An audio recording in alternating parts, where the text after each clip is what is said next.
This is my dad.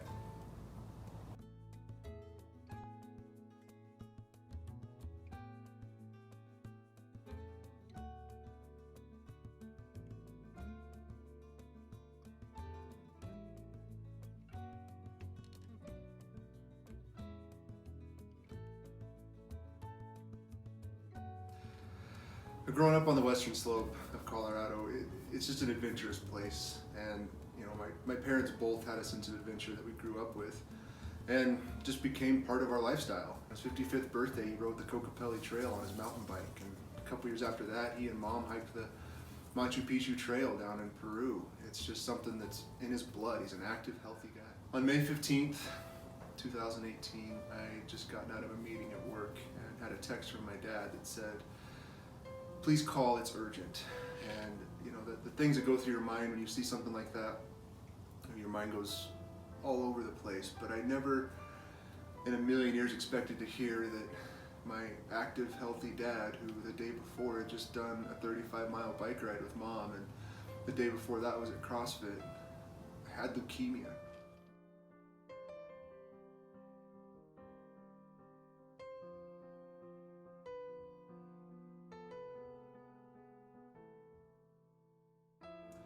So he's checked into the hospital, and he's got his diagnosis of acute myeloid leukemia. And he's ready to start chemo. The next day he starts his therapy, and Dad is a very mentally tough man. He's going to maintain his normalcy. And he has his bike delivered to the room. He's going to continue exercising. He walks laps around the unit. But for the next month, he is confined to one space to go through his chemotherapy treatment.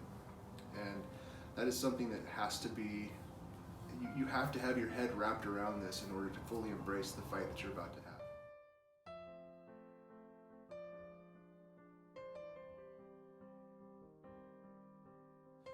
Early in his treatment, we learned from his doctors that his chemotherapy regimen was going to be the result of a recent study conducted by the Leukemia Lymphoma Society that resulted in 9 new treatments for AML.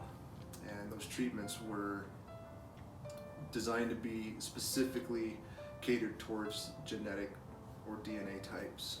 And that was really the first time we had heard about LLS, but also at the same time we were very grateful for the work that was being done to help save Dad's life.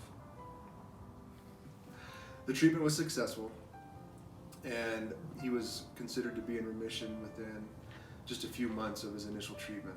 And that summer he felt great, and he was getting back to normal. But unfortunately, leukemia has a high reoccurrence rate, and his doctors recommended that the best course of action was a stem cell transplant, which they were very forward about the fact that this was going to be an even tougher battle and a very tough thing to go through. But in order to increase his long-term chances of cure, this was the best option for him at the time.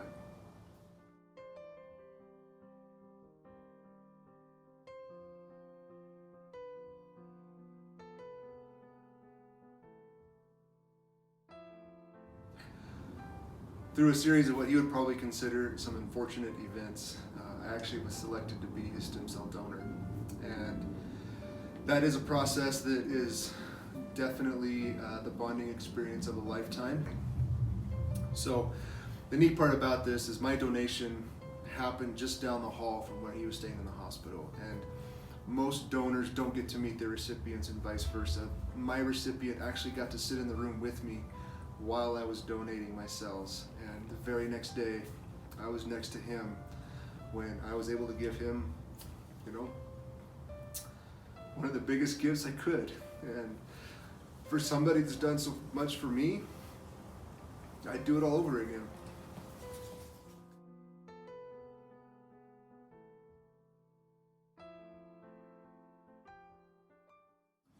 Because of Dad's determination, his overall health when he went into this fight, and LLS's groundbreaking research, I am really excited to say that he's cancer-free today, and he's getting back to normal, and things are looking up.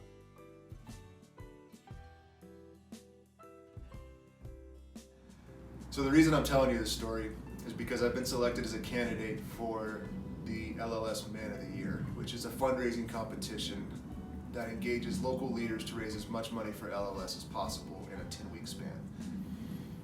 Because of everything they've done for my dad, the research they've conducted, the studies that they've been through, I want to do something for them to thank them.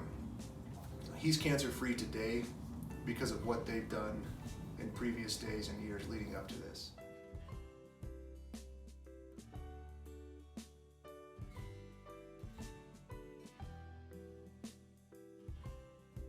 What I need from you guys today are donations. I want to raise as much money as I can for LLS. It's my goal that someday we can absolutely eradicate